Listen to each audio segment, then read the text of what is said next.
ଏକ ଓଡ଼ିଶା କେବେ ଏକ ସ୍ୱତନ୍ତ୍ର ପ୍ରଦେଶ ଗଠିତ ହେଲା? ଉତ୍ତର 1 ଅପ୍ରେଲ 1936। 2 ଓଡ଼ିଶାର ରାଜଧାନୀର ନାମ କ'ଣ? ଉତ୍ତର ଭୁବନେଶ୍ୱର। 3 ଓଡ଼ିଶାର କ୍ଷେତ୍ରଫଳ ଦୃଷ୍ଟିରୁ ଭାରତରେ ସ୍ଥାନ କେତେ?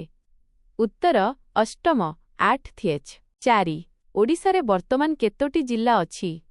ଉତ୍ତର 2ଟି। 5 ଓଡ଼ିଶାର ବୃହତ୍ତମ ନଦୀର ନାମ କ'ଣ? ଉତ୍ତର ମହାନଦୀ।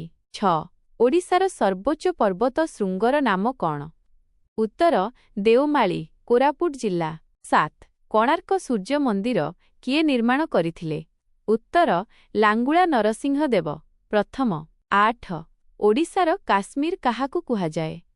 ଉତ୍ତର ଦାରିଙ୍ଗବାଡ଼ି, କନ୍ଧମାଳ। 9 ଚିଲିକା ହ୍ରଦ କେଉଁ ପ୍ରକାରର ହ୍ରଦ ଅଟେ?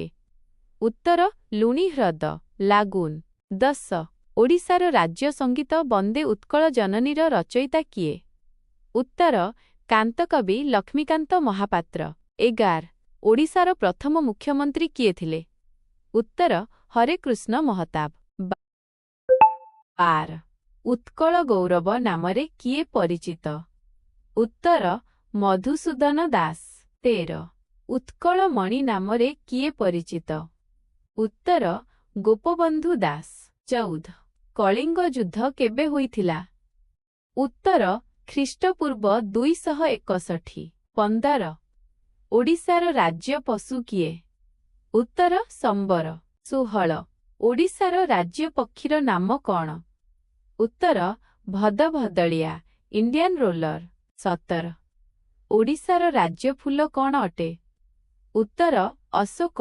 18 ହୀରାକୁଦ ବନ୍ଧ କେଉଁ ନଦୀ ଉପରେ ନିର୍ମିତ ହୋଇଛି? ଉତ୍ତର ମହାନଦୀ। 19 ଶିମିଳିପାଳ ଜାତୀୟ ଉଦ୍ୟାନ କେଉଁ ଜିଲ୍ଲାରେ ଅବସ୍ଥିତ? ଉତ୍ତର ମୟୂରଭଞ୍ଜ। 20 ଓଡ଼ିଶାର ସାକ୍ଷରତା ହାର 2011 ଜନଗଣନା ଅନୁଯାୟୀ କେତେ?